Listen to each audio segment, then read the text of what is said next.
बाबू आप लोग खड़े क्यों हैं? बिना बुद्धि के पैदा हो गए हैं? मतलब यार किस किस दुनिया के आदमी है? सब इंतजार करता है कि सर आएंगे, गरियाएंगे, हम बैठ जाएंगे। बड़ा जल्दी है, बुरा लेके आओ तो टाइम से आया करो। फर्स्ट क्लास वाले लोग जितना लोग ध्यान से समझिए, जितना हॉल नंबर 1 2 3 4 यहाँ पटना वाले आप लोग जो ऊपर बैठने वाले हैं ना, हॉल नंबर 1 और 2 वाला, वो इस साइड वाली सीढ़ी का यूज नहीं करेंगे। जो पीछे से सीढ़ी है ना, वो केवल चढ़ने के लिए। गर्ल्स इसी सीढ़ी से चढ़ेगी, इसी से उतरेगी।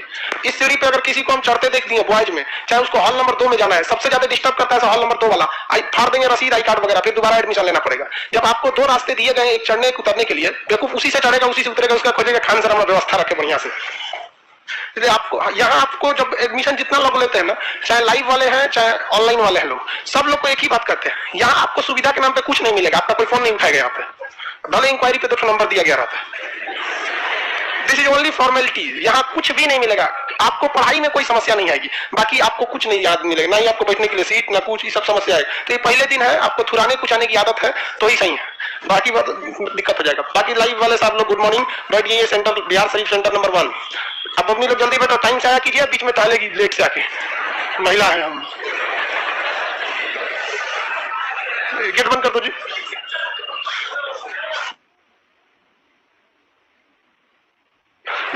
कौन सी का बच्चे जी?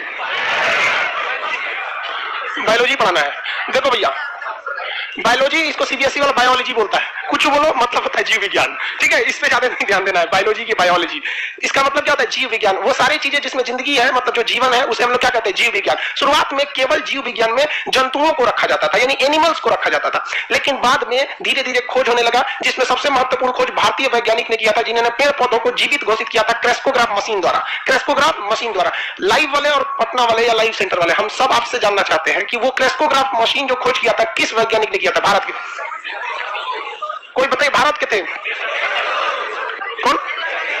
जगदीश चंद्र बोस। तो ये जो थे, इन्होंने क्या किया, क्रेस्कोग्राफ नामक मशीन बनाया, और उससे इन्होंने क्या खोज सिद्ध कर दिया कि पेड़ पौधे भी क्या है? जीवित है। पेड़ पौधे भी जीवित है। अब ये जो धीरे धीरे और भी इसमें खोज हो गया, तो बायोलॉजी को 2 भाग में बांट दिया गया। कितने भाग में बढ़ गया? 2 भाग में। एक बढ़ गया आपका बायोलॉजी वाला भाग जूलॉजी में। किसमें बच गया? जूलॉजी में। Zoology, zoology. और दूसरा हो गया बॉटनी। दूसरा कौन सा हो गया? बॉटनी। बॉटनी हो गया। देखिए, जूलॉजी अलग होता है, जियोलॉजी अलग होता है। जियोलॉजी भूगर्भ विज्ञान होता है, ये क्या है? जूलॉजी। जू मतलब होता है जानवर वगैरह, इसे हम लोग कहते हैं जंतु विज्ञान। जंतु विज्ञान। इसे कहते हैं वनस्पति विज्ञान। वनस्पति विज्ञान। वनस्पति, देखो भाई मात्रा उतना गलती हो जाएगा तो मत ध्यान दीजिएगा, उसकी हिंदी नहीं पढ़ा रहे। तो जंतु विज्ञान में हम केवल किसका अध्ययन करते हैं? एनिमल का। और वनस्पति विज्ञान में हम अध्ययन करते हैं प्लांट्स का। प्लांट्स का सब लोग यहाँ देखिए भाई ध्यान से। जूलॉजी यानी जंतु विज्ञान में हम एनिमल का अध्ययन करेंगे, इसमें प्लांट का अध्ययन करेंगे। हम, आप, हाथी, घोड़ा, बैल, सब का सब क्या है? एनिमल है। मानव, सारा मानव क्या है? एक जानवर है। बस थोड़ा सोच का अंतर है कि किसी को शेर कह दीजिए तो खुश हो जाता है, उसी को कहिए जानवर हो क्या तो गुस्सा जाता है, जबकि दोनों एक ही चीज है।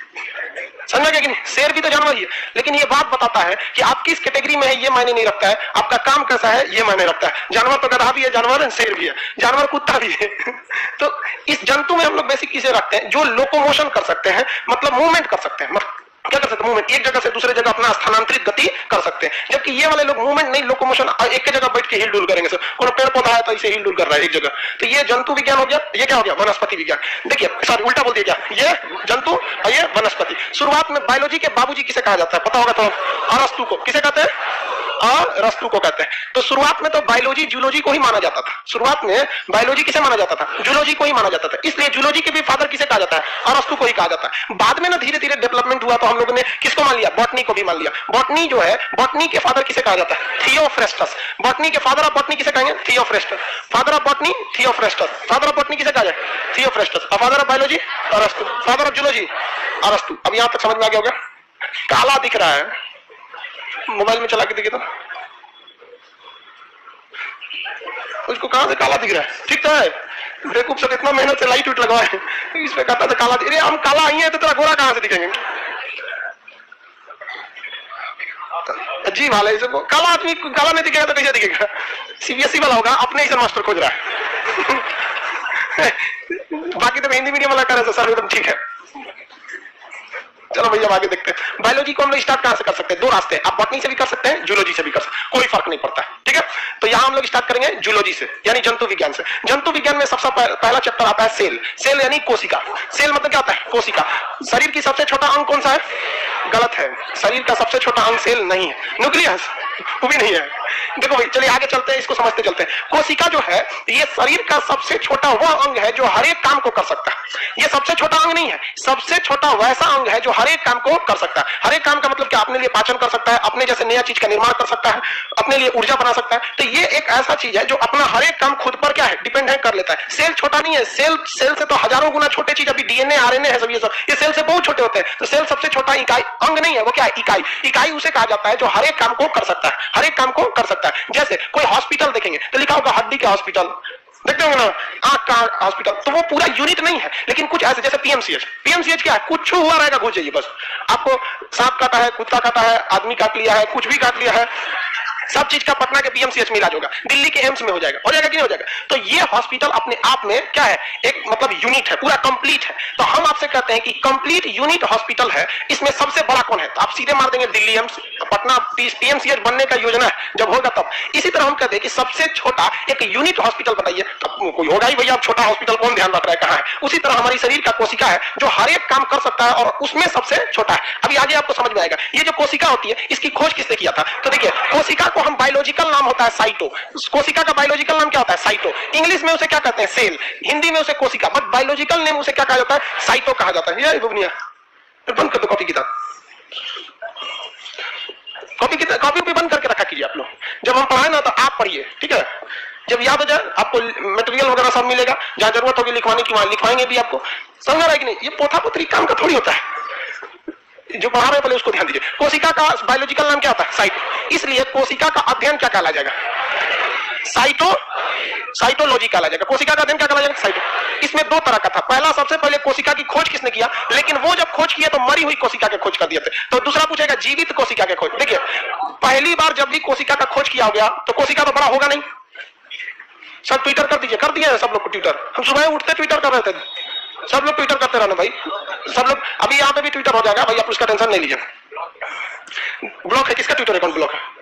तुम्हारा कैसे ब्लॉक हो गया? उल्टा सीधा बोलता होगा कुछ। हाँ? हाँ? क्या हो गया?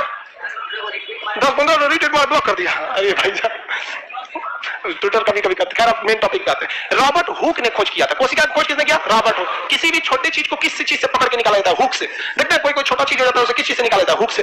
कभी कभी कानून में खोटी उटी हो जाता है तो डॉक्टर साहब ने हुक से निकाल देता है, वो रख ले रहता है चिमटा। तो उसी तरह छोटी चीज को किससे निकाला जाता है? हुक से। तो याद कैसे रखेंगे? कोशिका की खोज रॉबर्ट हुक, रॉबर्ट हुक। लेकिन जीवित कोशिका की खोज Antony von Leeuwenhoek, Antony von Leeuwenhoek. बस हॉक याद रखेंगे, हुक हॉक।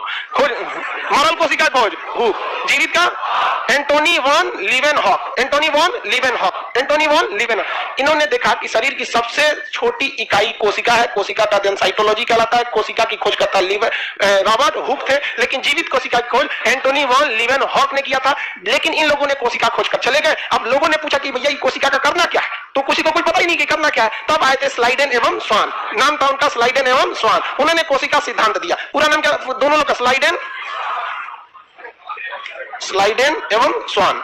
स्लाइडेन एवं स्वान ने कोशिका का सिद्धांत दिया और कहा कोशिका के सिद्धांत में कि पूरा शरीर कोशिकाओं से मिलकर बना है। यह कोशिका जो है यह शरीर की इकाई है, इसी से कोशिका मिलकर बना है। जिस तरह से बुंदिया जो होता है, बुनिया, छोटा छोटा बुनिया बना के उसको गोलियां दीजिए तो क्या बन जाता है? लड्डू। क्या बन जाता है? लड्डू। वैसे ही छोटी छोटी लड्डू के लिए कोशिका क्या हो जाएगा? बुनिया। लड्डू के लिए कोशिका उसकी इकाई वही हो जाएगा। जिस तरह ये क्लासरूम किससे मिलकर बना है? आप लोगों से मिलकर बना है। तो इस क्लासरूम की इकाई कौन हो जाएंगे? आप हो जाएंगे। आप लोग समझ बोलता है बच्चे लोग, बच्चा है तू कह रहा है कि हम बच्चे लोग, ग्रेजुएशन में आ गया हम बच्चे लोग। ये सब लड़की का रोहन होता है। बुढ़ौतियों में कभी चाहती तो हम बहुत छोटे हैं। चलो भाई ध्यान से देखो, कोशिका सिद्धांत किसने दिया था? स्लाइडेन एवं स्वान। क्या कहा कि पूरा शरीर छोटी छोटी कोशिकाओं से मिलकर बना हुआ है। जिस तरह से आप देखिएगा, आप घर बनाइएगा ना तो सब घर में सबसे पहले क्या लगता है? ईंट। उसी तरह शरीर में सबसे पहले क्या लगता है? कोशिका। कोशिका। ईंट को जोड़ेंगे क्या बनेगा? दीवार। ईंट को जोड़ेंगे तो दीवार। भाई बिना ईंटे का दीवार बन जाएगा? नहीं। तो देखिए, दुनिया हमेशा मेन चीज को याद रखती है। किसी दीवार को बनने में सीमेंट का भी योगदान है, बालू का भी योगदान है, ईंटे का भी है, लेकिन मेन योगदान किसका है? ईंट का। मेन योगदान ईंट का। तो उसी तरह जब कोशिकाओं को मिलाते हैं तो क्या बन जाता है? उत्तक, टिश्यू। उत्तक यानी टिश्यू। जिस तरह ईंट को मिलाए तो दीवार, कोशिका को मिलाए तो उत्तक। कोशिका को मिलाए तो उत्तक। एक बात बताओ, एक ईंटा ऐसे जोड़ते हैं, एक ईंटा ऐसे जोड़ देते हैं, एक इस तरह से जोड़ देते हैं, एक ऐसे जोड़ देते हैं, क्या दीवार बनेगा? कौन दीवार बनेगा? उसी तरह से उत्तक बनने के लिए एक ही टाइप की कोशिकाओं का बना रहना जरूरी है और एक फिक्स सीक्वेंस में रहना जरूरी है। यही सब सिद्धांत किसने दिया था? स्लाइडेन एवं स्वान ने। अच्छा, दीवार को आगे बढ़ाएंगे तो क्या बनता है? कमरा। कहीं को दीवार को बना देंगे तो कमरा। उत्तक मिला देंगे तो अंग बन जाएगा। क्या बन जाएगा? अंग। जैसे आंख, नाक, कान, हाथ, दिल, गुर्दा, फेफड़ा, ये सब क्या अंग है सब। अब कमरे को मिला देंगे, क्या बन जाएगा? घर। घर जब तक घर नहीं बन गया तब तक कोई भी चीज सुव्यवस्थित नहीं है। अंगों को एक जगह ले आके मिला देंगे तो शरीर बन जाएगा। क्या बन जाएगा? शरीर। तो ये कोशिका सिद्धांत किसने दिया? स्लाइडेन एवं स्वान। चलिए, कोशिकाओं के समूह को क्या कहेंगे? उत्तक। उत्तक से अंग, अंग से शरीर। इंग्लिश में बोलेंगे तो सेल, टिश्यू, ऑर्गन, पूरा बॉडी बन गया। ऑर्गन के बाद बॉडी बन गया। स्लाइडेन एवं स्वान ने इन लोग का सिद्धांत दे दिया। आगे बढ़ जाए। अगला देखते हैं, सबसे बड़ा कोशिका और सबसे छोटा कोशिका। ये दो चीज हमेशा बायोलॉजी में आपको डिस्टर्ब करेगा कि बायोलॉजी जब पढ़ेंगे तो आपको दो चीज पूछे, एक मानव शरीर में सबसे बड़ा सबसे छोटा, एक ओवरऑल पृथ्वी पर हर एक जीवों में सबसे बड़ा सबसे छोटा। तो ओवरऑल सबसे बड़ा जो होता है शुतुरमुर्ग का अंडा। शुतुरमुर्ग का अंडा। अब देखिए, अंडा जब भी किसी भी चीज का, मुर्गी का भी आप लोग ज्यादातर तो इधर मुर्गी का अंडा खाता है, इधर शुतुरमुर्ग का अंडा इतना बड़ा होता है। नारियल पानी देखे, डाब, नारियल का डाब, उसको व्हाइट कर दीजिएगा तो शुतुरमुर्ग का अंडा हो जाएगा। उतना बड़ा अंडा होता है शुतुरमुर्ग का। तो बड़ा शुतुरमुर्ग होता भी तो है, ऑस्ट्रिच बोलते हैं इंग्लिश में, उसे क्या कहते हैं? ऑस्ट्रिच। तो ऑस्ट्रिच का जो अंडा होता है उसकी कोशिकाएं बहुत बड़ी होती हैं। आप इवन अपने यहाँ जो अंडा लेता है मुर्गी का, उसका पीला वाला एरिया हिस्सा देखेंगे ना तो एक दूसरे से बड़ा एकदम लिबिर होता है। लिबिर नहीं समझता है तुम? सीबीएसई वालों को समझाना थोड़ा मुश्किल हो जाता है। लिबिर मतलब होता है लुब्रिकेंट टाइप का होता है, मतलब एक दूसरे से एकदम लसराइल होता है। तो बड़ा कोशिका जो है ना, वही क्या है? शुतुरमुर्ग के अंडा। तो शुतुरमुर्ग का अंडा और खतरनाक होता है। अंडा फोड़िएगा ना तो जो व्हाइट वाला एरिया होता है, प्रोटीन वाला, वो इधर उधर फैल जाता है और गोलका एक जगह बैठल रहता है। फोड़ दिया सोचो हमको, देखते हैं तवा वहां पर, तो उसको फेंकना पड़ता है, नहीं तो बैठले रहेगा वहां पे, क्योंकि वो बड़ी कोशिकाओं से मिलकर बना होता है। तो सबसे बड़ी कोशिका शुतुरमुर्ग का अंडा। शुतुरमुर्ग का अंडा, किसी को कोई दिक्कत नहीं। सबसे छोटा माइकोप्लाज्मा। सबसे छोटा माइकोप्लाज्मा। सबसे छोटी कोशिका माइकोप्लाज्मा। आगे बढ़ जाए, ये ओवरऑल में हो गया। अब आ जाएगा मानव में। किसमें आ जाएगा? मानव में। तो मानव में जहां आ जाएगा तो मानव में देखिए, स्त्री पुरुष दोनों मानव कहलाते हैं, मेल फीमेल दोनों मानव कहलाते हैं जी। आप लोग भी मानव की श्रेणी में आइएगा। लोग पता था ना पहले? चलिए ठीक, हम बता दिए हमको। तो देखिए, मानव में सबसे बड़ा, सबसे छोटा और सबसे लंबा बात आ जाता है। तो मानव में सबसे बड़ा, सबसे मतलब सबसे बड़ी, सबसे छोटी कोशिका। देखिए, सबसे बड़ी कोशिका होती है ओवम। किसका होता है? ओवम। ओवम केवल फीमेल में पाया जाता है। ओवम किसमें पाया जाता है? फीमेल। ये रिप्रोडक्टिव सिस्टम में पढ़ेंगे हम लोग। ओवम जो होता है वो फीमेल में पाया जाता है। जब ये ओवम का मतलब डेट कंप्लीट हो जाता है तो इसका ज्यादा दिन लाइफ नहीं रहता है, फिर वो मेंस्ट्रुएशन साइकिल द्वारा शरीर से बाहर चला जाता है। सबसे छोटा कोशिका अगर कहेंगे तो स्पर्म होता है। तो ये स्पर्म किसमें पाया जाता है? मेल में पाया जाता है। तो मानव में कहेगी सबसे बड़ी कोशिका तो ओवम, मानव में छोटा स्पर्म। अब देखिए, छोटा बड़ा। अब जैसे लाल, आप इसकी बात करेंगे कुतुब मीनार का, तो कुतुब मीनार ससुरा ना बड़ा है ना छोटा है, वो क्या है? लंबा है। उसी तरह हमारे ब्रेन की जो कोशिका होती है वो सबसे लंबी कोशिका होती है। सबसे लंबी कोशिका किसकी होती है? ब्रेन की। ब्रेन को क्या कहते हैं? न्यूरॉन कहते हैं। क्या कहेंगे? न्यूरॉन। इसलिए ब्रेन के डॉक्टर को न्यूरोलॉजिस्ट कहते हैं। ब्रेन के डॉक्टर को न्यूरोलॉजिस्ट के नाम से जानते हैं। आगे बढ़ जाए, मानव में सबसे बड़ी कोशिका ओवम। ओवम को अंडाणु कहते हैं। छोटी स्पर्म। स्पर्म को क्या कहते हैं? शुक्राणु कहते हैं। स्पर्म को क्या कहते हैं? शुक्राणु कहते हैं। किसी को दिक्कत नहीं? सबसे लंबी कोशिका ब्रेन। सबसे लंबी कोशिका ब्रेन। अब हर कोशिका में ना एक क्षमता होती है, ध्यान से समझिए, रिकवरिंग पावर होती है। तो जितनी भी हमारी कोशिका है उनके अंदर सेल्फ रिकवरी की एक क्षमता है। वो खुद से क्या हो जाते हैं? ठीक हो जाते हैं।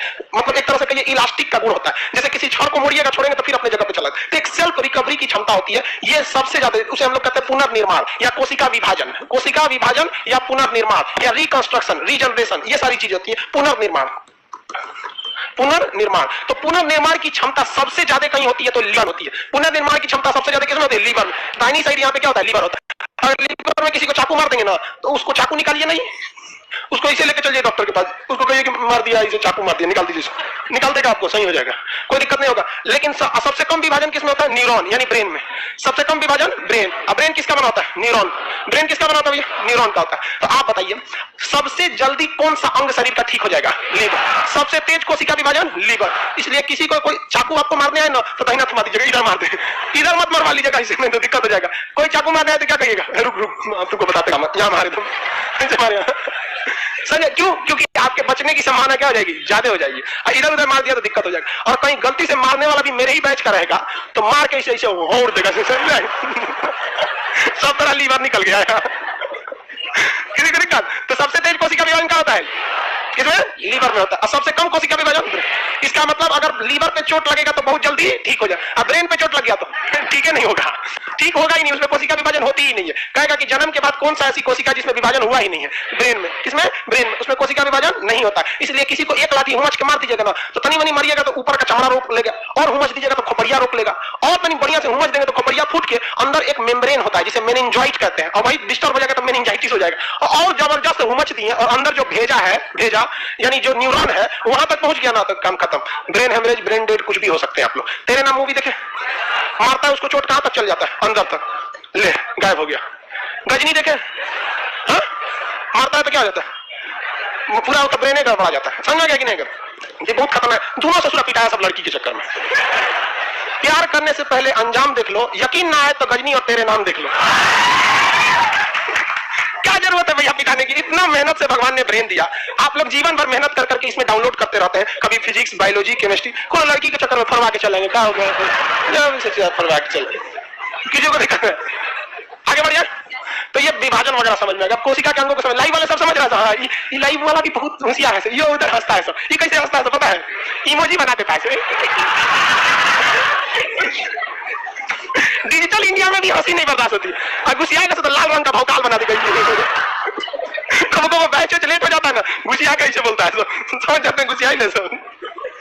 लाइफ सेंटर वालों को कोई दिक्कत नहीं, सबको समझ में आ रहा होगा। अब आगे बढ़ जाते हैं कोशिका के अंगों के बारे में। ये तो समझ में आ गया होगा, आपको क्वेश्चन पूछेंगे बता देंगे। कोशिका का हम बायोलॉजिकल नेम क्या कहते हैं? कोशिका का अध्ययन क्या कहलाता है? साइटोलॉजी। कोशिका की खोज किसने किया? Robert Hooke. लेकिन जीवित कोशिका एंटोनी वॉन लीवेनहॉक। कोशिका सिद्धांत स्लाइडर एवं सांड ने दिया था। सबसे बड़ी कोशिका शुतुरमुर्ग कांडा। सबसे छोटी कोशिका माइकोप्लाज्मा। मानव में सबसे बड़ी ओवम। मानव में सबसे छोटी स्पर्म। मानव में सबसे लंबी न्यूरॉन। किसमें विभाजन नहीं होता है? न्यूरॉन में। किसमें विभाजन तेजी से होता है? लीवर में। ये मेरा न्यूरॉन है, अरे ये तो चमड़ा है, ये चमड़ा है। अब इसको बकोटेंगे ना तो इसके अंदर मांस निकलेगा, और बकोटेंगे तो खोपड़िया निकलेगा, और फोड़ेंगे तो मेनिंजाइट का खोपड़ी निकलेगा। उसके अंदर बहुत सेफ्टी दिया है भगवान इसको। अब पिछवा सेफ्टी देना भूल गए, यहाँ पे सेफ्टी नहीं है। यहाँ एक होल है जिसे फेरामेन मैग्नम नामक होल कहते हैं। ये होल जरूरी भी है क्योंकि पूरे बॉडी का सिग्नल जो है ना इसी के रास्ते गया हुआ है, इसलिए यहाँ मारिएगा किसी को तो दिमाग में झनक जाता है। देखिए ना, मार के देखिए अपना, ऐसे मारेंगे ना झंझना जाता है। वो ये एमसीबी बॉक्स है हम लोग का, अगर मार देंगे बढ़िया तो एमसीबी गिर जाएगा। तो लोग बोलते हैं लकवा मार गया, लकवा नहीं मारा, एमसीबी गिर गया उसका। लकवा क्या होता है? एमसीबी। ये पूरा ब्रेन जो एमसीबी बॉक्स है। अब जैसे वहां पे भी एमसीबी लगा तो हर चीज का अलग अलग एमसीबी होता है, पंखा का, लाइट का, कूलर का, फ्रिज का, एसी का बना देता है। उसी तरह हर चीज का एमसीबी कहाँ है? ब्रेन में। अब किस साइड लकवा मारा है वो चीज का एमसीबी गिर गया तो काम नहीं करेगा। देखिए लकवा मार देगा कोनो ऐसे चले, तो कहीं पर एमसीबी चल गया है। तो बीमारी बहुत बहुत सही चीज है ये सब, ब्रेन इसको बचा के रखेगा। समझ आ गया कि नहीं आ गया? चलिए आगे देखते हैं। कोशिका बनता किस चीज से? कोशिका का स्ट्रक्चर कुछ इस तरह होता है, ठीक है। ये कोशिका के जितने अंग हैं, कोशिका के अंदर बहुत सारे अंग पाए जाते हैं, जैसे mitochondria, Golgi body, vacuoles, endoplasmic reticulum, ribosome, cytosome, lysosome, nucleus, 75 चीज पाए जाते हैं। तो सारा चीज एक झिल्ली में बंद रहता है। इस झिल्ली को हम लोग कहते हैं प्लाज्मा मेम्ब्रेन। क्या कहेंगे? Plasma membrane. मेम्ब्रेन आज के बाद जब भी बायोलॉजी पढ़ेंगे, मेम्ब्रेन का मतलब ही होता है झिल्ली, इसलिए इसे प्लाज्मा मेम्ब्रेन कहिए या प्लाज्मा झिल्ली कहिए, प्लाज्मा झिल्ली कहिए। इसको हम लोग एक और चीज नाम दे सकते हैं, कोशिका झिल्ली। क्या कह सकते हैं? कोशिका झिल्ली, कोशिका झिल्ली, कोशिका झिल्ली। इसको हम सेल मेम्ब्रेन कह सकते हैं कि नहीं? तो प्लाज्मा मेम्ब्रेन कहिए, सेल मेम्ब्रेन कहिए, बात बराबर है। एक ही चीज को 20 गो नाम है, सेल मेम्ब्रेन, ये सब एक ही चीज है। ये झिल्ली को क्या कहते हैं? कोशिका झिल्ली, कोशिका झिल्ली। इसी को क्या कहेंगे? Cell membrane, cell membrane. इसमें दो ही चीज, एक ही चीज पूछता है, ये बना किस चीज का रहता है? प्रोटीन का। किस चीज का बना है? प्रोटीन का। किस चीज का बना है? प्रोटीन का। देखिए दुनिया में जितनी चीज शरीर में निर्माण होती है वो उसमें 99% चीज किसका बना होता है? प्रोटीन का। प्रोटीन को हम बिल्डिंग बॉडी मटेरियल ही कहा जाता है, प्रोटीन को बिल्डिंग बॉडी मटेरियल कहा जाता है। कोशिका मेम्ब्रेन ये किसकी बनी होती है? प्रोटीन की। कोशिका के सभी अंग किसमें रहते हैं? कोशिका झिल्ली में। कोशिका के अंदर जितने पाए जाने वाले अंग हैं, चाहे वो माइटोकॉन्ड्रिया है, चाहे वो गोल्जी बॉडी है, या फिर वो वैक्यूल्स है, या फिर वो आपका सेंट्रोसोम है, या एंडोप्लाज्मिक रेटिकुलम है, न्यूक्लियस है, राइबोसोम है, ये जितना भी चीज पाए जाते हैं ये सबके सब किस चीज के अंदर पाए जाते हैं? झिल्ली में। कोशिका झिल्ली में। किसमें पाया जाता है? कोशिका झिल्ली। ये बहुत पतली होती है, इसे मेम्ब्रेन कभी भी चौड़ी झिल्ली को नहीं बोल सकते, पतली झिल्ली को क्या कहा जाता है? मेम्ब्रेन बोला जाता है। तो कोशिका झिल्ली यानी कोशिका मेम्ब्रेन जो होता है ये किस चीज का बना होगा? प्रोटीन का बना होता है। इसके अंदर कोशिका के सभी अंग होते हैं। अब आप जरा गौर किए होंगे, कभी आप बाजार में खरीदने गए होंगे, कोई ऐसा चीज खरीदते होंगे जो मतलब फटने का, जिसमें जैसे मान के चलिए आप पॉलिथीन में आप दूध लेके आ रहे हैं या चाय लेके आ रहे हैं, देखिए अक्सर कभी लोग चाय लेके चले आते हैं पॉलिथीन में, या फिर आप पानी पूरी खरीद रहे हैं तो पानी उसका दे देता है उसमें, तो वो ना जो लिक्विड वाली चीज है उसको डबल प्लास्टिक में लगा देता है, या फिर उसको जिसे ज्यादा सेफ्टी देना है क्या करता है? डबल प्लास्टिक में दे देता है। देखें कि नहीं? डबल प्लास्टिक लगा देता है। तो उसी तरह भगवान भी ना किसी चीज में किसी में डबल प्लास्टिक लगाया और किसी में सिंगल प्लास्टिक लगाया। जितने जानवर थे भगवान ने उन जानवरों को दो चीज दिया, जिसको किसी बुद्धि और मोटी चमड़ी की परत। जैसे कुत्ता, देखिए कुत्ता कोई आदमी की तरह बुद्धि, जैसे आदमी को तो बुद्धि है तो वो अपनी कोशिकाओं को कपड़ा द्वारा ढक लेगा, देखते हैं कि नहीं? आदमी गजब कपड़ा पहनता है, ठंडी के लिए अलग, गर्मी के लिए अलग, बरसात में चिमकी ओढ़ के जाता है, वो रेन कोट बोलता है उसको, सीबीएसई वाला सब रेन कोट बोलता है, और चिमकी ओढ़ लेता है ऐसे। तो हम लोग अपनी कोशिकाओं की सुरक्षा कर लेते हैं, जानवर भी कर लेते हैं। भैंस की मोटी परत हो जाती है, ठंडी के दिन में उस पर बाल आ जाता है तो थोड़ा सा ठंडा रोक लेता है, गर्मी के दिन में देखिए ना उसका सेविंग किया जाता है भैंस का, नहीं तो पागल हो जाएगी वो। कुत्ता को देखिएगा, उसमें उन कुत्तों में क्या चीज होता है, वो बाल पाया जाता है, ठंडी के दिन में पूरा बलवाई से उठा लेते हैं, बाल बहुत ठंडा रोक लेता है। कभी आपको सुना है खोपड़िया में ठंडा लग रहा है? नहीं ठंडा लगता है, टकला हुई ना, लगता है खोपड़िया ले गया कोनो। ये बहुत सेफ्टी करता है, लेकिन इसमें बेचारे फंस जाते हैं, सर मुझे एमए करना है, कौन से सब्जेक्ट से करें, हिस्ट्री या इंग्लिश? या तो ब्याह करने से हमसे पहले पूछेगा कि सर कौन से ब्याह करें? नहीं ना, वहां तो अपना पसंद देखेगा, ये पसंद है, सही ना पसंद है। तो फिर पढ़ाई के टाइम पे हमसे क्या पूछता है? पढ़ाई दिल से करने की चीज है। ये पढ़ाई जो है ना एक तरह का प्रेम है, ये दूसरे के हिसाब से हो ही नहीं सकता। आपको अगर जो पसंद कीजिए, हमसे पूछता है एमए में कौन सी करें, होम साइंस ले लेंगे, समोसा चानू पकौड़ा तलो। चलिए यहाँ देखिए, जो पेड़ पौधे हैं वो बेचारे मारे जाते हैं। पेड़ पौधों में बंदर कूद जाएगा उसके ऊपर, कोनो चिड़िया उसी में खोद के घोंसला बना लेगी, आदमी जाएगा तो फोन पर बतियाते रहेगा, पेड़वा को लात से मारते रहेगा, हाँ कहाँ हो? अरे यार पेड़वा क्या किया है उसको? देखते हैं, कोनो जाएगा तो वही पे टेक लेकर खड़ा हो जाएगा, अरे भाई उसको चोट लग रहा होगा, समझेगा, नेता छिनकेगा, कोई नहीं देख रहा, पेड़ में पूछते गए। तो पेड़ पौधों को एक्स्ट्रा सेफ्टी की जरूरत है। पेड़ पौधों को किसकी जरूरत? Extra safety. तो पेड़ पौधों के बाहर जो एक्स्ट्रा लेयर लगा दिया गया, इसके कोशिका की दीवार कहा गया। कोशिका की दीवार, कोशिका को इंग्लिश में सेल कहेंगे, दीवार को वाल कहेंगे, क्या कहेंगे? Cell wall. तो दूसरा चीज क्या हो गया? Cell wall. सेल वाल, इसको हम लोग कहते हैं कोशिका भित्ति। कोशिका भित्ति, कोशिका भित्ति, भित्ति मतलब क्या होता है? दीवार। कोशिका भित्ति मतलब दीवार। ये जो बना होता है ये सेल्यूलोज का बना होता है। किसका? सेल्यूलोज। किसका बना होगा? सेल्यूलोज का। सेल्यूलोज लकड़ी जो होती है ना, सेल्यूलोज की बनी होती है। तो जितनी लकड़ी देख रहे हैं सब किसकी बनी होती है? सेल्यूलोज की। तो कोशिका भित्ति किसकी बनी होती है? सेल्यूलोज। जबकि कोशिका झिल्ली प्रोटीन की। हम लोग में क्या कोशिका भित्ति है? क्या पेड़ पौधों में कोशिका भित्ति है? क्या हम लोग में कोशिका झिल्ली है? नहीं, कौन बोल रहा है? ऐसे कोशिका फट जाएगा, उठा के घूमिएगा, मेरा माइटोकॉन्ड्रिया गिर गया, माइटोकॉन्ड्रिया गिर, अरे यार कोशिका झिल्ली तो रहने करेगा। तो ये वाला कौन है? कोशिका झिल्ली सब में होता है, कोशिका झिल्ली सब में होता है, लेकिन कोशिका भित्ति पेड़ पौधों में होता है। बेसिकली उसकी लकड़ी होती है। इससे क्वेश्चन कई तो पूछेगा, कपड़ा भी तो पेड़ पौधे से ही बनता है ना, रुई जो होती है उसी से निकाला जाता है धागा, उससे कपड़ा बन जाता है। तो कपड़े किस चीज के बने होते हैं? सेल्यूलोज के। कागज किसका बना होता है? सेल्यूलोज का। किसका? सेल्यूलोज। यही कागज की तो एक बढ़िया वेराइटी है नोट, गांधी जी वाला, वो भी किसका बना होता है? सेल्यूलोज का। किसका? सेल्यूलोज का। ये सब दरी कालीन सब किस चीज की बनाई गई? सेल्यूलोज की। आगे बढ़ जाए, सेल्यूलोज। इस सेल्यूलोज को हम लोग नहीं पचा सकते, हम लोग के पेट में वो पचता नहीं है, इसलिए बचपन में भले आदमी कागज खा जाता था, किताब का कोनवा नोच नोच के खा जाता था, लेकिन वो पचता नहीं है, हम लोग को ग्लूकोज पचता है। तो ये तो समझ में आ गया। अब इसके अंदर पढ़ना चालू करते हैं, इसके अंदर क्या क्या चीजें होती हैं। तो स्टार्ट करते हैं किससे? माइटोकॉन्ड्रिया से। सूत्रकणिका, हिंदी में माइटोकॉन्ड्रिया क्या कहते हैं? सूत्रकणिका। माइटोकॉन्ड्रिया क्या कहेंगे भैया? माइटोकॉन्ड्रिया। माइटोकॉन्ड्रिया सूत्रकणिका। ये क्या होता है भैया? माइटोकॉन्ड्रिया कोशिका के अंदर एक छोटा सा अंग होता है माइटोकॉन्ड्रिया। ये माइटोकॉन्ड्रिया शरीर के हर जगह की कोशिकाओं में पाया जाता है। हमारे पूरे शरीर में हर जगह कोशिका है, किसी को इसमें शक है कि कोशिका नहीं है? हर जगह कोशिका। उस कोशिका को ऑक्सीजन की जरूरत है, तो भैया ऑक्सीजन लेके कौन जाएगा? अब जैसे मेरी उंगली में भी कोशिका है, नाखून में भी है, पूरे शरीर में, माथा, पूरे बॉडी में कोशिका है। इतनी कोशिका ससुरा कोई गिनिए नहीं पाया। तो हमारे शरीर में हर जगह कोशिका है, और उस कोशिका के अंदर क्या चीज है? माइटोकॉन्ड्रिया। क्या है? माइटोकॉन्ड्रिया। घुटना में, पैर में, पेट में, हर जगह है, और इसको हर हाल में चाहिए ऑक्सीजन। तो भैया ऑक्सीजन ले कौन जाएगा? फेफड़ा जो होता है, इस ससुरा ऑक्सीजन का इसको कोई जरूरत नहीं है। फेफड़ा केवल एक टंकी है, टंकी। जिस तरह हमारे छत के ऊपर पानी का टंकी रहता है, वो टंकिया में से कोई पीता है नहीं ना, उसमें सप्लाई दिया गया रहता है कि नहीं, जहां जहां जरूरत है टंकी से गिरा लीजिए। तो वैसे ही हमारा फेफड़ा ससुरा टंकी है, हम इसे सूंघ लिए, ऐसे चल गया टंकी में। अब वो टंकी से वायरिंग गया है हर जगह, उसी वायरिंग का नाम होता है नस। और जैसे टंकी से निकलेंगे पानी तो उसमें दौड़ेगा खून, और वही ऑक्सीजन वहां लेकर चल जाएगा, सबको बांट देगा, माइटोकॉन्ड्रिया ले ले ऑक्सीजन, ले ले ले ले ले चल चल चल चल। तो हम लोग को लगता है फेफड़ा सांस लेता है, ससुरा फेफड़ा सांस लेता है। फेफड़ा केवल हवा को स्टोरेज की क्षमता देता है, नथिंग मोर देन दैट। उसको और कोई काम नहीं है। डायरेक्ट पहुंचा देंगे ऑक्सीजन तो दिक्कत हो जाता है, वो छांट लेता है। हम सुनते हैं ना, देखिए हम सुनते हैं तो नाइट्रोजन, CO2, ऑक्सीजन सब जाता है, इसमें से फेफड़ा बहुत होशियार छांट लेता है, कार्बन डाइऑक्साइड तो काम नहीं, तू इधर रहो, मेन ऑक्सीजन को भेजना, ये सब मेन है। तो फेफड़ा क्या करता है? केवल स्टोरेज प्रदान देता है। क्या करेगा? स्टोरेज। बाकी वो ऑक्सीजन कहां गया है? ब्लड के थ्रू माइटोकॉन्ड्रियम, ब्लड के थ्रू माइटोकॉन्ड्रियम, समझा क्या नहीं? ब्लड के थ्रू माइटोकॉन्ड्रियम। और ब्लड में भी सबसे मेन चीज होता है हीमोग्लोबिन। ब्लड में भी सबसे मेन चीज क्या होता है? हीमोग्लोबिन। यानी कहने के लिए ब्लड उस ऑक्सीजन को लेके जा रहा है, लेकिन एक्चुअली में कौन लेके जा रहा होता है? हीमोग्लोबिन। और ऑक्सीजन का पहुंचना हर हाल में जरूरी है। अगर जहां ऑक्सीजन नहीं पहुंचेगा ना तो वहां दिक्कत होने लगेगा। सोचो कभी झिंझिनी होगा, कभी कुछ होगा, ब्रेन में नहीं होगा तो चक्कर आने लगेगा। ब्रेन में ऑक्सीजन नहीं पहुंचेगा तो क्या होगा? चक्कर आने लगेगा। तो हम सांस लिए इसे, फेफड़ा में गया, फेफड़ा से ब्रेन तक कौन ले जाएगा? ब्लड। अब ब्लड के अंदर हीमोग्लोबिन। और समस्या यही चालू हो जाती है कि महिलाओं में हीमोग्लोबिन पुरुषों की तुलना में कम होता है, पुरुषों की तुलना में कम होता है, इसलिए वो सांस तो लेती है, अब ब्लड ले भी जाता है, हीमोग्लोबिन कम है तो उनको ब्रेन तक कम ले जाता है। इसलिए डेली देखिएगा क्लास में एक दो बेहोश होगी।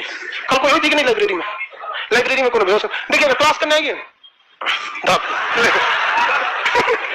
लिए कि भाई उसके माइटोकॉन्ड्रिया में ऑक्सीजन की जरूरत है, लेकिन मेन दिक्कत क्या है? ले आने और ले जाने वाला भी नहीं है, इसलिए उनको चक्कर होकर बहुत जल्दी आता है। कुछ होगा ना, देखिएगा भूकंप आया था तो आधा औरत तो घर में बेहोश हो गई थी सब, ये भूकंप आ गई लोग। तो बताइए माइटोकॉन्ड्रिया में जो होता है, देखिए ध्यान से, माइटोकॉन्ड्रिया जो है इसको क्या चीज चाहिए? ऑक्सीजन। यानी कोशिकीय श्वसन का काम कौन करता है? आप बताइए, फेफड़ा का श्वसन ज्यादा जरूरी है कि माइटोकॉन्ड्रिया का? माइटोकॉन्ड्रिया का। फेफड़ा केवल एक रास्ता दे रहा है आपको, तो कोशिकीय श्वसन कौन करता है? इससे सूर्य सांस कहा लेता है क्योंकि इसके पास एक साइकिल चलती है। साइकिल मतलब चलाने वाला नहीं, एक रिएक्शन होता है। उस रिएक्शन की खोज क्रेब्स नामक वैज्ञानिक ने किया था, जिस कारण उसका नाम हो गया क्रेब्स साइकिल। कौन चलता है? Krebs cycle. तो क्रेब्स साइकिल चलाने के लिए हर हाल में इन्हें ऑक्सीजन की जरूरत है, और इस क्रेब्स साइकिल जो चलता है तो ये लोग 38 एटीपी का निर्माण कर देते हैं। एटीपी का फुल फॉर्म होता है एडेनोसिन ट्राइफॉस्फेट, एडेनोसिन ट्राइफॉस्फेट। और ये 38 एटीपी मिलकर ये क्या बना देता है? एक ग्लूकोज। क्या बना देता है? एक ग्लूकोज बना देता है। इसलिए इसी ग्लूकोज से हमें एनर्जी मिलती है। इसी ग्लूकोज से हमें क्या मिलती है? एनर्जी। ये ग्लूकोज आया कहां से? एटीपी से। एटीपी का निर्माण किस साइकिल से होता है? Krebs cycle. क्या अगर ऑक्सीजन नहीं जाएगा तो क्रेब्स साइकिल चलेगा? एटीपी बनेगा, ग्लूकोज बनेगा, ऊर्जा मिलेगी? नहीं मिलेगी। इसलिए हर हाल में आपको जरूरत किस चीज की? ऑक्सीजन की। इसलिए जैसे सांस थमेगा ना, सांस जैसे रुक गया, फेफड़ा में सांस खत्म, सांस रुक गया, समझिए ऑक्सीजन जाना बंद, क्रेब्स साइकिल बंद, एटीपी नहीं बनेगा, ग्लूकोज नहीं होगा। इसलिए कोई आदमी मर जाता है, सांस बंद हो जाता है ना उसका, तो उसको कहिएगा चाचा उठिए, नहीं उठेगा। क्यों? ग्लूकोज नहीं बन रहा है उसके अंदर, ग्लूकोज उसके अंदर नहीं बन रहा है। उठ गया तो और दिक्कत है, किसी को दिक्कत नहीं। तो कोशिका का पावर हाउस किसे कहते हैं? माइटोकॉन्ड्रिया को। ऊर्जा गिरी माइटोकॉन्ड्रिया, वही पावर हाउस, सारा पावर वहीं से मिल रहा है माइटोकॉन्ड्रिया को। कौन सा साइकिल चलता है? Krebs cycle. क्या होता है? क्रेब। देखिए किसी भी चीज में दो दीवारें होती हैं, एक बाहर की दीवार, एक अंदर की दीवार। तो अंदर की दीवार को आदमी थोड़ा सा साफ सुथरा रखता है, तो उसी तरह माइटोकॉन्ड्रिया की अंदर की दीवारों को हम लोग क्रिस्टी कहते हैं। क्या कहेंगे? क्रिस्टी। सृष्टि नहीं, सृष्टि तो पूरा विश्व हो जाएगा, ब्रह्मांड। सृष्टि, सॉरी क्रिस्टी, क्रिस्टी, सृष्टि तो पूरा दुनिया हो जाएगा, तो वो क्रिस्टी कहते हैं। इसे क्या कहते हैं? क्रिस्टी। क्रिस्टी। माइटोकॉन्ड्रिया की आंतरिक दीवारों को क्या कहते हैं? क्रिस्टी। माइटोकॉन्ड्रिया की आंतरिक दीवारों को क्रिस्टी। क्रेब साइकिल कहां चलता है? माइटोकॉन्ड्रिया। क्रेब साइकिल के फलस्वरूप क्या बनते हैं? एटीपी। एटीपी मिलकर क्या बनेंगे? ग्लूकोज। एटीपी मिलकर ग्लूकोज। अब देखो भैया, ये जो ऊर्जा है ना, ये पूरी शरीर में हर जगह माइटोकॉन्ड्रिया और हर जगह ऊर्जा बन रही है, लेकिन इस ऊर्जा का ट्रांसफर होना जरूरी है। ऊर्जा का ट्रांसफर होना जरूरी है, क्योंकि शरीर के हर अंग को एक जैसे ऊर्जा की जरूरत नहीं होती है। बांका वाले भाई साहब आप तो कैमरे में एकदम घुस गए हैं। चलिए देखिए ध्यान से, तो हम लोग के शरीर में ऊर्जा का ट्रांसफर होना जरूरी है। जैसे हम जो पढ़ा रहे हैं, तो हमको ज्यादा ऊर्जा की जरूरत ब्रेन और किसको है? जीव को। ज्यादा जरूरत किसको है? ब्रेन और जीव। बाकी पैर के माइटोकॉन्ड्रिया में जो ऊर्जा है, क्या उसकी जरूरत ज्यादा हमको है? नहीं है। लेकिन अगर कोई अभी दौड़ रहा होगा, धावक होगा, तैयारी वगैरह कर रहा होगा वैकेंसी वगैरह की, तो उसको ज्यादा जरूरत किसकी है? पैर में। पैर में कोई हथौड़ी से पीट रहा है उसको, हाथ के। कोई महिला भी रोटी बेल रही होगी, ले समझ आ गया कि नहीं आ गया? उसको भी किसकी जरूरत है? हाथ में ज्यादा। तो ट्रांसफिकेशन चाहिए, यहां से वहां ले जाना चाहिए। जहां जरूरत है वहां क्या कर दो? ट्रांसफर कर दो। अब हमको सुबह से शाम तक जीव का जरूरत है। पता चला अगर पैर की ऊर्जा हमको जीव तक नहीं आई, या फिर हमको बाकी जगह के माइटोकॉन्ड्रिया ने उस ऊर्जा को ट्रांसफर नहीं किया, तो हमारा 2 घंटा बाद जीव जो डाउन हो जाएगा। माइटोकॉन्ड्रिया का स्पीड कम हो गया। समझ आ रहा है कि नहीं आ रहा है? ट्रांसफर जरूरी है ना, ले आओ इधर उधर से। मैं तो जो जहां का आप मान के चलिए हम लोग की तरह तुम्हारा माइटोकॉन्ड्रिया हम अपने ऊर्जा नहीं देंगे, तुम अपना नहीं देंगे, तो ये ऐसे हो जाएगा तो दिक्कत हो जाएगा। तो ये ट्रांसफिकेशन का काम कौन करता है? Golgi body. कौन करता है? Golgi body. ऊर्जा का ट्रांसफिकेशन वगैरह का काम कौन करता है? Golgi body. इसकी खोज कैमिलो गोल्जी ने किया था। किसने किया? Camillo Golgi. आप लोग भी खोज कीजिएगा, अपने नाम पर रख दीजिएगा। समझ में कि नहीं? लेकिन हम लोग तो खोज नहीं किया। भारत वाला क्या खोज किया? गोल लिट्टी, चपटा लिट्टी, आग वाला लिट्टी, तेल वाला लिट्टी, चोखा, रसगुल्ला, चमचम, राजभोग, बर्फी, यही सब मतलब नहीं रहता हम लोग को। चलिए आगे बढ़ जाते हैं। इसके बाद आता है वैक्यूल्स। क्या आता है? वैक्यूल्स। देखिए हमारे शरीर में 65% जल है। कितना है? 65% जल। बट ये डायरेक्ट पानी के फॉर्म में नहीं है। जैसे हम लोग दिन भर में लगभग 6 लीटर से 8 लीटर पानी पीना चाहिए, लेकिन हम डायरेक्ट पानी नहीं पीते, उसे कई फॉर्म में पीते हैं। जैसे चावल खाते हैं उसमें भी पानी रहता है, दाल पीते हैं उसमें भी रहता है, दूध जो हम लोग पीते हैं उसमें भी पानी रहता है। 100% वो दूध थोड़ी है भाई, गाय जो दूध पानी पी है उस पानी का फॉर्म वो दूध के रूप में है। तो हम लोग के शरीर में 65% जल है। तो इसका मतलब ये नहीं कि 65% जल का मतलब कोई 100 किलो का आदमी है, उसको इसे कहीं छेद कर दीजिएगा तो 65 लीटर पानी गिर गया यहाँ पे। अरे यार वो आदमी है, पानी टंकी थोड़े है। उसका पानी अलग अलग फॉर्म में है। ब्लड में भी पानी होता है, मैं तो हर जगह पानी होता है। लगभग कितना परसेंट पानी? 65। अब ये पानी स्टोर कहाँ स्टोर होगा? पानी कहीं ना कहीं स्टोर होगा कि नहीं होगा? वैक्यूल्स में पानी रहता है। देखिए वैक्यूल्स होता है ना, ये मेनली पानी को स्टोर करके रखता है। छोटे छोटे कोशिका हमारे शरीर में असंख्य कोशिकाएं हैं, लाखों करोड़ों में है, और करोड़ों कोशिकाओं के पास क्या है? वैक्यूल्स। इसे हिंदी में कहते हैं रसधानी। क्या कहते हैं? रसधानी। क्या कहते हैं? क्या कहेंगे भैया उसको? रसधान। तो पानी कहां जाके स्टोर रहता है? उसी में। अब छोटा छोटा करके हर जगह पे क्या है? आपका पानी स्टोर है। नहीं तो इन्हें एक जगह थैली में स्टोर है, पता चले एक जगह 5 लीटर पानी स्टोर है, तो करवट लेते हैं तो पानी इन्हें चलाएगा, धक धक धक बोलने लगेगा, नहीं डिस्टर्ब हो जाएगा ना पानी। थाली में कभी पानी लेके देखिए ना तो डिसबैलेंस हो जाता है वहां पे। तो पानी एक जगह नहीं है, कहां पर है वो? वैक्यूल्स में। किसमें है? वैक्यूल्स। और वैक्यूल्स तो हर जगह है, सब शरीर के हर जगह क्या है? सब वैक्यूल्स है सब। शरीर में कितना परसेंट पानी है? अगर आपके शरीर में 1%, कितना परसेंट? 1% पानी की कमी हो गई तो आपको प्यास लगने लगता है। क्या लगने लगता है? प्यास। 2% हो गया तो और तगड़ा प्यास, 3% हो गया तो और 5% हो जाता है तो देहात में बोलते हैं एकदम तरास गए हैं। अब 10% पानी की कमी हो गई तो चल जाएंगे, मर जाएंगे। शरीर में अगर 10% पानी की कमी हो गई, डिहाइड्रेशन से आप क्या हो जाएंगे? मर जाएंगे यहाँ पर। इसलिए पानी का रहना शरीर में बहुत जरूरी है। लूज मोशन जब होता है इंसान को, दिन भर में 4 बार 5 बार अगर लूज मोशन हो गया तो बॉडी से वाटर की मात्रा रिलीज होने लगती है। इसलिए डॉक्टर कहता है कि सोचो पानी कम हो गया, ग्लूकोज और नमक चीनी पानी घोल के पीना पड़ता है। ORS हो गया, दुनिया भर का चीज आता है। अरे ORS वगैरह ये सब चीज वो है, आप खुद से भी क्या कर सकते हैं? चीनी पानी नमक हल्का सा मिला सकते हैं। 80% चीनी 10% नमक पानी में क्या कर लीजिए, घोल लीजिए और पी लीजिए, आपको क्या मिल जाएगा? ग्लूकोज मिल जाएगा। तो बताइए वैक्यूल्स का मेन काम क्या? वैक्यूल्स को हिंदी में क्या कहते हैं? गोल्जी बॉडी का मेन काम क्या है? ऊर्जा परिवहन। किसने खोज किया? Camillo Golgi. ATP का निर्माण कौन करता है? माइटोकॉन्ड्रिया। किस साइकिल द्वारा? क्रेब्स है। आंतरिक श्वसन का काम कौन करता है? आंतरिक श्वसन का काम माइटोकॉन्ड्रिया। माइटोकॉन्ड्रिया की आंतरिक दीवारें क्रिस्टी कहलाती हैं। क्या कहलाएंगी? क्रिस्टी। आपसे क्वेश्चन पूछते हैं, वैक्यूल्स जो होते हैं वो पेड़ पौधों में पाए जाएंगे या मानव में पाए जाएंगे? हाँ भैया दोनों में। हाँ दोनों में। किसमें पाया जाएगा? दोनों में पाया जाएगा। किसमें? दोनों में। बड़ा किसमें होगा? पेड़ पौधों में बड़ा होगा, क्योंकि उनका मुख्य चीज क्या है? पानी है। तो वैक्यूल्स की मात्रा किसमें ज्यादा होती है? पेड़ पौधों में। उसमें बड़ी होती है पेड़ पौधों में। अब ये हो गया सेंट्रोसोम। क्या हो गया? सेंट्रोसोम। सेंट्रोसोम का काम होता है दोनों में। वेरी गुड, सब लोग दोनों में। सेंट्रोसोम जो होता है इसका काम होता है कोशिका का विभाजन करना, सेल डिवीजन। क्या करना है? Cell division. देखो ध्यान से समझो, आप जब आप पढ़ते हैं, कोई भी सब्जेक्ट पढ़ते हैं, ऐसा नहीं है कि आप जीएस पे ध्यान देंगे तो आपका रिजल्ट हो जाएगा। आपके लिए हर सब्जेक्ट इक्वल मायने रखते हैं। एक भी सब्जेक्ट लड़खड़ाएगा आपका रिजल्ट नहीं होगा, खास करके सोच रहे नॉर्मलाइजेशन के जमाने में। तो इसलिए सबको बराबर रखता है। और सारे सब्जेक्ट में एक ही समस्या आती है, जब पढ़ते हैं तो बहुत मजा आता है, 2 महीना बाद गायब हो जाता है। तो उस सबके लिए आप, इसलिए हम आपको उसी हिसाब से पढ़ा रहे हैं कि 2 महीना बाद गायब नहीं होगा, खाली फोटो दिखा के। भाई फोटो याद रहेगा ना तो आपको रिवीजन में आसानी होगा। इसको देख लेंगे तो कंटेंट याद आएगा। क्रिस्टी, क्रेब्स चक्र, आंतरिक श्वसन, ग्लूकोज, ATP, परिवहन, पानी, आवाज, सेंट्रोसोम। उतना पढ़ने का फुर्सत है किसी को? ये भाग दौड़ की दुनिया में किसी को फुर्सत नहीं है, इसलिए फोटो देख के पढ़िए। ये फोटो का नाम क्या है? सेंट्रोसोम। क्या नाम है? सेंट्रोसोम। ये कोशिका का विभाजन करता है। क्या करता है? विभाजन करता है। सर एडमिशन क्लोज है, इसलिए हम टेलीग्राम पे जाके ले लो भैया, बंद हो जाएगा फिर चिल्लाते रहना तुम लोग। चलिए ध्यान से देखिए अभी तक। देखिए ये जो होता है सेंट्रोसोम, इस सेंट्रोसोम का जो काम होता है, ये कोशिका का क्या करता है भैया? विभाजन करता है। कोशिका का क्या करता है? विभाजन। कोशिका का विभाजन कौन करेगा? सेंट्रोसोम। अब विभाजन करते सेंस आपके दिमाग में ये आता है ना कि कोशिका को तोड़ देगा। तो देखिए बायोलॉजी में विभाजन का मतलब तोड़ना नहीं होता है, बल्कि एक से उसी जैसे तोड़कर 2 चीजों को बनाना, ताकि वो आगे जाके उसी के बराबर हो सके। जैसे रिप्रोडक्शन जो है ना, रिप्रोडक्शन वो भी एक तरह का डिवीजन है, सेल डिवीजन, जिसे हम लोग मियोसिस, अर्धसूत्री विभाजन कहते हैं। जब बच्चा जन्म लेता है ना तो अपने माँ के शरीर से लेता है तो इतने चुकी रहता है, लेकिन 15-20 साल बाद वो लगभग धीरे धीरे क्या हो जाता है? बराबर। और आज आप देखेंगे आपका जो शरीर है आपके मतलब माता पिता से बराबर हो गया होगा। हमारी मम्मी तो हमसे साइज में छोटी ही है कि नहीं? तो सेल डिवीजन यही होता है। बायोलॉजी में सेल डिवीजन जो होता है वो क्या होता है कि एक से तोड़कर दूसरे चीजों का निर्माण करना, और आगे जाकर वही चीज धीरे धीरे क्या हो जाएगा? बड़ा हो जाएगा। अब आप कैसे सोचते होंगे, जैसे कलम है, सेल डिवीजन का धाक से टूटा दिया तो बड़ा कलम बन जाएगा, ऐसा थोड़ी होता है। कॉपी पेस्ट कर रहा है, हमारा यहां से नहीं होगा, थोड़ा सा टाइम लेता है। उसी को हम लोग क्या कहते हैं? सेल डिवीजन कहते हैं। सेल डिवीजन का काम कौन करता है? सेंट्रोसोम। सबसे तेजी से सेल डिवीजन कहां होगा? सबसे तेजी से होगा ही नहीं। हाँ ब्रेन में नहीं होता। कोशिका विभाजन होना जरूरी है या नहीं? जिसका सेल डिवीजन तेजी से होता है उसके घाव बड़ी तेजी से भरते हैं। शुगर नाम की बीमारी में सेल डिवीजन बहुत ज्यादा इफेक्टिव नहीं होता है, थोड़ा कम होता है, लेकिन वहां घाव बनने की संभावना हो जाती है। इसलिए डॉक्टर ऑपरेशन से पहले आपका क्या चेक कराता है? शुगर। क्या चेक कराएगा? शुगर से। किसी किसी व्यक्ति में ये सेंट्रोसोम बहुत कमजोर होता है। क्या होता है? कमजोर होता है, जिस वजह से उसका कहीं कट पिट जाएगा, घाव वगैरह हो जाएगा, सोचो जल्दी सही नहीं होगा। जो छोटे बच्चे होते हैं उनमें ये सेंट्रोसोम सबसे तेजी से एक्टिव होता है। सोचो हर हफ्ते कहीं छील काट के आएगा, कहीं गिर गया, कहीं चौकी पे से गिर गया। देखिए जितना होशियार लड़के रहते हैं बचपन में ही उनकी पहचान हो जाती है। होशियार रहेगा ना तो चौकी पे से गिर जाएगा, बचपन से उसको समझ में मौका निकलेगा इसे। और जितना देखिए बदमाशी ना तकिया के नीचे गिरा उसमें उतर जाता है सर। तो सेंट्रोसोम छोटे बच्चों में क्या होता है? बहुत ज्यादा होता है। इसलिए उनके टूट फूट जो भी चीजें होती हैं तो बहुत जल्दी सही हो जाती है। छोटा बच्चा का अगर हाथ टूटता है ना तो 10 दिन में सही हो जाता है। उसका देखिएगा उसको खिलाते में कभी उसका हाथ मुड़ जाएगा, कभी होगा। जैसे जैसे उम्र बढ़ता है ये सेंट्रोसोम उतना एक्टिव नहीं करता है। बुढ़ापा में हड्डी टूटती है तो जल्दी जुड़ती नहीं है। सबसे तेजी से कोशिका विभाजन कहां होता है? लेकिन समस्या समझिए, कोशिका विभाजन एक बहुत ही खतरनाक बीमारी को जन्म देती है। उस बीमारी का नाम है कैंसर। इतना खतरनाक बीमारी कि अब तक इसका कोई ठोस इलाज नहीं मिला। ये अलग बात है कि शुरुआती स्टेज में कैंसर पता चल जाता है तो अब उतना साइंटिस्ट आगे बढ़ चुके हैं कि ठीक हो जाता है।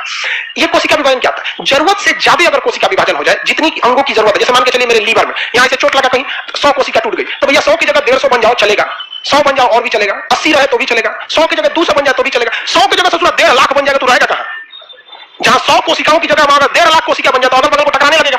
तो अब वो अब मान के चलिए बन गया, अब बनते जा रहा है, नहीं रुक रहा है, तब क्या करिएगा? तो इसको कहते हैं कीमियोथेरेपी इलाज होता है। डॉक्टर क्या करता है ना, सेकाई से गामा रेस की मदद से जो एक्स्ट्रा कोशिकाएं बनी है उनको मार देता है। उनको क्या करता है? मारता है। तो मारने की वजह से आपका पूरा शरीर डिफेक्टेड हो जाता है। पूरा शरीर जब डिफेक्टेड हो जाता है तो इसमें सबसे पहले आपका बाल झड़ना चालू होता है। देखिएगा कीमियोथेरेपी अगर होगा ना किसी का कैंसर के इलाज में, टकला हो जाता है, बाल वगैरह क्या हो जाता है? झड़ जाता है। तो बहुत खराब इफेक्ट होता है शरीर। अब जैसे मान के चलिए घर की बिल्डिंग है, एक पिलर को तोड़ना है तो ऐसा थोड़ी कि खाली पिलर टूट जाएगा बाकी पे कोई असर नहीं पड़ेगा, झंझना जाएगा, सब तोड़ेंगे तो वही होता है यहाँ पे कोशिका विभाजन में। जब कभी भी सेल डिवीजन होता है तो सेल डिवीजन जरूरत से ज्यादा नहीं होना चाहिए। अगर जरूरत से ज्यादा हो गया तो क्या हो जाएगा? कैंसर हो जाएगा। कैंसर की संभावना सबसे ज्यादा कहां देखने को मिलेगी?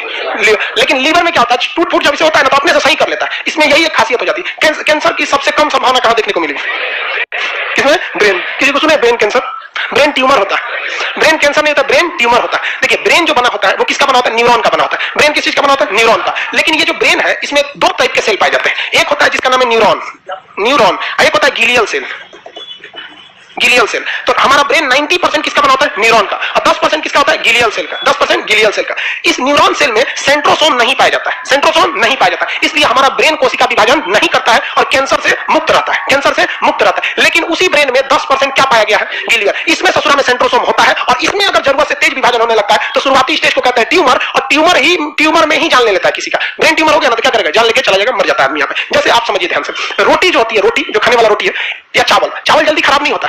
आप सुबह का चावल 2 दिन बाद भी खाइएगा ना तो मौके होकर बंगाल में लोग खा लेते हैं, लोग उसको सूखा वगैरह के, बहुत जल्दी खराब नहीं होता है। लेकिन उसी चावल में एक खरिया चावल है, खराब नहीं होता, लेकिन उसमें एक कलछुल दाल डाल दीजिए, अब 2 दिन बाद देखिए बजा जाएगा। बजाने का मतलब सोचते हैं कुछ ज्यादा ही खराब हो जाता है कि नहीं हो जाता है। उसमें और नहीं तो कुछ क्या करते हैं, बैगन डाल दीजिए और खतरनाक हो जाएगा फिर वो। तो उसी तरह से 90% ये न्यूरॉन सेल होता है, इसमें सेंट्रोसोम नहीं पाया जाता। 10% गिलियल सेल में क्या पाया जाता है? सेंट्रोसोम, जिस वजह से वो क्या चालू हो जाता है? कोशिका का विभाजन चालू हो जाता है। तो ब्रेन में क्या हो जाता है? ट्यूमर हो जाता है। आगे बढ़ जाए, किसी को दिक्कत?